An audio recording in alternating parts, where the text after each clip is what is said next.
So now for our keyboard input system, so just showing my inputable manager here. So you get one per scene, handles registering, deregistering, and processing elements through iterating through the list of key objects that it makes. You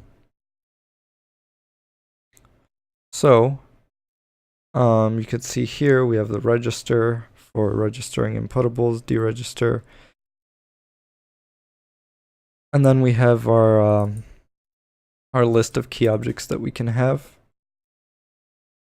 And also keeping the idea of iterator point, the reference, just so that we cut down on our runtime costs for operations. And then we have, of course, processing the elements, and we have the key object stuff for getting a key object. And I'll talk about the key object stuff for a minute. But here's my input manager in the class diagram. Here's my inputable key object, which will have an event type. And then there's registration and deregistration commands for the key events. So you can see here what we do for registration. If we're making sure for that there isn't already a key object here, so that we can actually create a new one. In other words, we're just going to register the inputable. We're able to deregister through also getting the key object using the Azul key. And then when we're getting the key object, we just get the key from the current key object, the current point within the key object list. And then we can just return that. And then processing the elements is where we're actually checking the status within our key object list for each one. So checking whether it's been pressed or been released.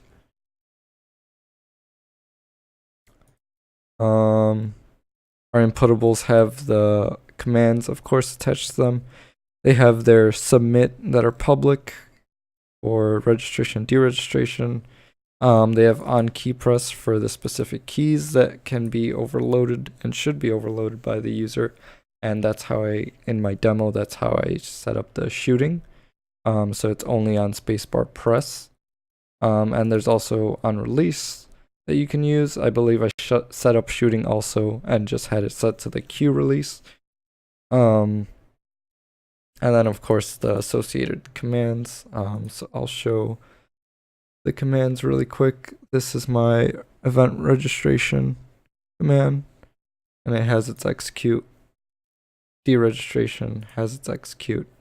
So yeah, just calling the registration using the key and the type.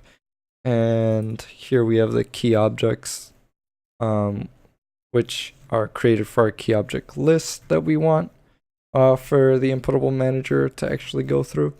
And that's where we can register and deregister inputables, and that mainly check the status and also keep our list of inputables, where we have our list of key presses and list of key release, so that we can make sure that we're getting all of them into checking two distinct lists, so that we're not always checking one for the right type. So you can see it'll check the appropriate one and just push it back for registering and deregistering. Just remove in this case. So check status, we'll just check the key state and check if it's changed, and then call the appropriate one if the condition is met. So key release or key press, depending on which state it's switching from, if it is switching. And associated documentation. You can see my inputable. Again, here's the registration commands that are linked. deregistration.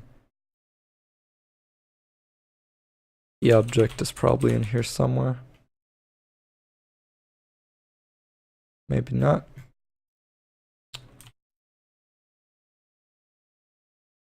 Here's my key object class. And then that links back to the inputables. Again, everything is documented. Checking status goes back to the key press and key release of the inputable. So yeah, just trying to do that wherever I can remember and wherever necessary, wherever it feels significant.